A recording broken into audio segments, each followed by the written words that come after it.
tayo ditong mga kinatawan ay ibinoto lamang ng ilang libong Pilipino. Ngunit ang kasama natin ngayon ang Pangulong Duterte, ang most voted Philippine leader ng 2016. At ang kanyang anak, Vice President Sara Duterte, ang most voted Philippine leader naman ngayong 2022. I would like to manifest na gusto ng sambayanang Pilipino ang pagdurog niya sa mga kriminal, durugista at NPA na terorista. Kaya sila ibinoto at patuloy na mahal ng mga Pilipino. Kaya gusto natin ng patas na hearing. Sana sinama natin dito ang libo-libong mga magulang na ang mga anak ay biniktima ng mga durugista.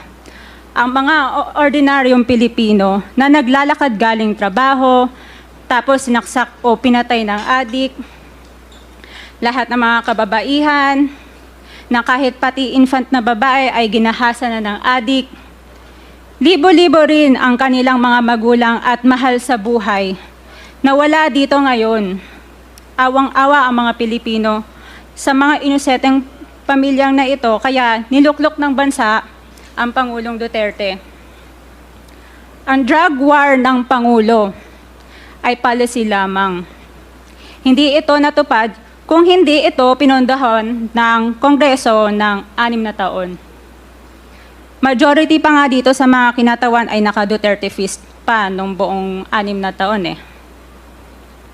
Ang Duterte Youth Party List po ay patuloy na naninindigan sa Pangulong Rodrigo Duterte at pangalawang Pangulo, Sara Duterte, na naglingkod ng maayos, dumurog sa mga durugista, kriminal at NPA na terorista para proteksyonan ang milyon-milyong Pilipino.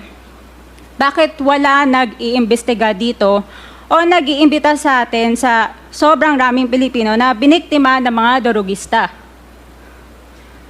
And lastly, sa mga kongresista na kaalyado ng mga NPA, mahaya naman tayo sa topic ng pagpatay dahil kayo mismo, hindi kayo nagsasalita sa pagpatay ng NPA sa mga pulis, sundalo at mamayang Pilipino. Pati rin po sa mga natitirang resource persons na gusto mag-abogada papuntang ICC, si Attorney Maria Cristina Conti, na kandidato ngayon ng Bayan Muna Party List. Kasama po ang inyong katabi na si Nery Colmenares ng Bayan Muna. Sa NPA, nire-recruit ang mga kabataan para pabagsakin ang gobyerno at pumatay ng mga pulis, sundalo at tropa ng gobyerno. Di nyo naman kinokondena ang pagpatay nila.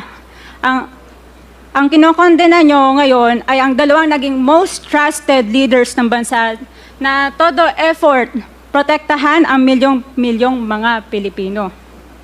In support sa advocacy sa Pangulong Duterte, ang Duterte Youth Party List ngayon, Kongreso ito, ang kaisa-isang nagpapanukala ng pagbalik ng death penalty para sa mga rapist, kidnappers, durugista at terorista.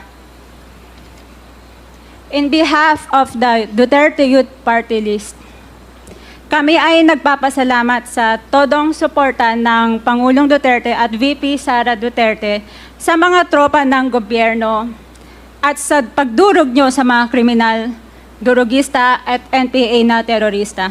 Yun lang po. Maraming salamat po, Mr. Chair. At Thank magandang you, gabi po. Congresswoman.